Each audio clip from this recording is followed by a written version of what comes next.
লক্ষ লক্ষ বাংলাদেশে ভাই পতাকা নিয়ে আমরা আন্দোলন, কারণ আমাদের এই ইস্যুটা হচ্ছে জাতীয় ইস্যু। এই জাতীয় ইস্যুকে আমরা জাতীয় পতাকা নিয়ে আন্দোলন করব, রাজনৈতিক পতাকা দিয়ে নয়। আমাদের মহারাজা বলেছিল পয়লা জাতি ও লোপাতি, সেই জন্য আমাদের জাতিকে আজ রক্ষা করতে হবে পয়লা, তারপর পার্টি। সেই জন্য আজকে পতাকা ছেড়ে দিয়েছে, পার্টির পতাকা ছেড়ে আজকে আমরা জাতীয় পতাকা নিয়ে লড়াইয়ে মাঠে নামছি। অনেকে হয়তো প্রশ্ন করতে পারে রঞ্জিত দেববর্মা ত্রিপুরা মঠার এমএলএ, উনি কিভাবে পতাকার বাইরে ত্রিপুরা মঠার বাইরে হয়ে গেল? না, আমি আজকে এখানে ত্রিপুরা মঠার এমএলএ হিসেবে আসিনি, আমি সাধারণ জনগণ হিসাবে, জনপ্রতিনিধি হিসাবে আমি এখানে এসেছি। এই লড়াই সর্ব অংশের জনগণকে নিয়ে লড়াই। এখানে বাঙালি, পাহাড়ি, মুসলিম, খ্রিস্টান, বুদ্ধিস্ট, হিন্দু সব অংশের মানুষকে নিয়ে আমাদের এই লড়াই। সেই জন্য আজকে এত লোক এখানে এসেছে। কেন এসেছে? আমাদের একটাই দাবি, একটাই, সেটা হচ্ছে যারা তৎকালীন পূর্ব পাকিস্তান, অধুনা বাংলাদেশ থেকে যারা ত্রিপুরায় এসে বসবাস করছে, আমাদের অধিকার কেড়ে নিচ্ছে, আমাদের জমি কেড়ে নিচ্ছে, আমাদের ভবিষ্যৎ বংশধরদের রক্ষা করার জন্যই আজকে তাদেরকে আমরা শনাক্ত করে তাদের দেশে ফেরত পাঠানোর জন্য দাবি জানাচ্ছি।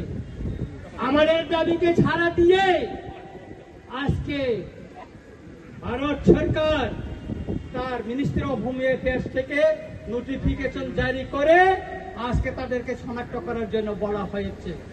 এই নোটিফিকেশন শুধু 2019 মে 25 না, 1971 সালে 29 নভেম্বর তখনও নোটিফিকেশন জারি করা হয়েছিল, কার্যকরী করেনি। তখন রাজনৈতিক দল আওয়াজ তোলেনি, কোন সিভিল সোসাইটি আওয়াজ তোলেনি কার্য করার জন্য। 2017 বামফ্রন্ট শাসনে এই নোটিফিকেশন জারি করা হয়েছিল, কিন্তু তখন এটা লুকিয়ে রাখা হয়েছিল, কাউকে জানতে দেয়নি। তারপর 2021-এ এখানে বিজেপি এলএন সরকার আসার পরও 2021-এও নোটিফিকেশন জারি করা হয়েছে মিনিস্টার অফ হোম অ্যাফেয়ার্স থেকে, কিন্তু এটাকে লুকিয়ে রাখা হয়েছে। কিন্তু 2025-19 মে যে নোটিফিকেশনটা জারি করা হয়েছে তার কপি রঞ্জিত দেববর্মার কাছে এসে পৌঁছেছে। কেন? রঞ্জিত দেববর্মা চিঠি লিখেছে মিনিস্টার অফ হোম অ্যাফেয়ার্সকে, সেই জন্য এসেছে, সেই জন্য জনগণ জানতে পেরেছে এবং জনগণকে নিয়ে আমরা মাঠে নেমে পড়েছে। এই আন্দোলন যতদিন পর্যন্ত একজনও যদি ত্রিপুরা রাজ্যে, ভারতবর্ষে যদি অবৈধ অনুপ্রবেশকারী থাকে ততদিন চলবে, কারণ এই বেআইনি অনুপ্রবেশকারী আমাদের দেশের নিরাপত্তা, সার্বভৌমত্বের জন্য বড় একটা হুমকি। আপনারা জানতে পারছেন সে কাশ্মীরে পেহেলগামে অ্যাটাক হওয়ার পর কি অবস্থা ভারতবর্ষে, তারপরে ভারতের স্বরাষ্ট্র মন্ত্রণালয় এই পদক্ষেপ নিয়েছে।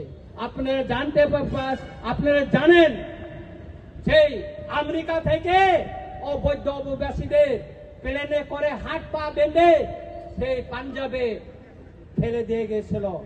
কেন? কারণ এই অবৈধ অনুপ্রবেশকারীরা এটা দেশের হুমকি, দেশের নিরাপত্তার হুমকি, দেশের সার্বভৌমত্বের হুমকি। সুতরাং আমি সবাইকে অনুরোধ করব যে আজকে এই আন্দোলন, এই র্যালি কোন জনগোষ্ঠীর বিরুদ্ধে না, কোন জাতি ধর্মের বিরুদ্ধে না, এটা বেআইনি অনুপ্রবেশকারীদেরকে শনাক্ত করে তাদের দেশে পাঠানোর জন্য এবং কেন্দ্র সরকারের যে নির্দেশনা তাকে কার্যকরী করার জন্য এই আন্দোলন আগামী দিনে চলবে।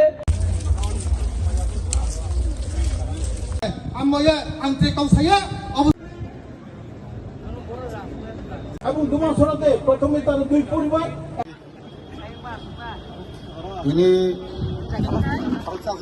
ত্রিপুরার লোক সংখ্যা ছিল 6,35,000।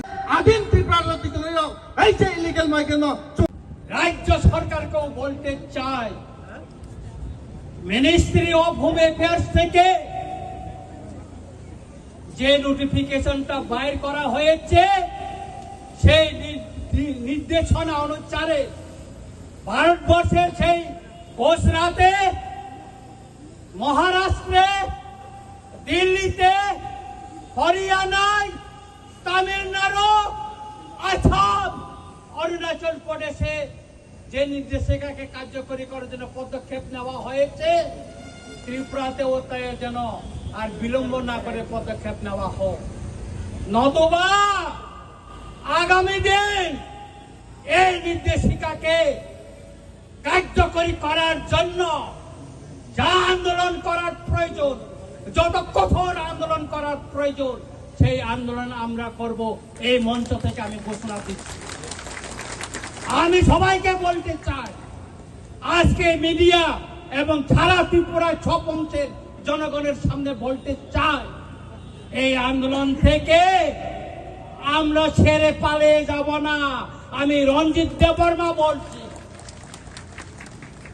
আপনারা জানেন, আমি 1997 সালে সুইজারল্যান্ডে সেই জাতিসংঘে গিয়ে এই ইলিগাল মাইগ্রেন্টের কথা তুলে ধরেছি, প্রথম ত্রিপুরা থেকে প্রতিনিধি হিসাবে তুলে ধরেছি। নিশ্চয়ই আপনারা জানেন, আজও আমি এই অবৈধ তৎকালীন পূর্ব পাকিস্তান, আধুনিক বাংলাদেশ থেকে আগত বেআইনি অনুপ্রবেশকারীদের শনাক্ত করে তাদের দেশে সসম্মানে পাঠানোর জন্য আমি লড়াই করে যাচ্ছি এবং করে যাব।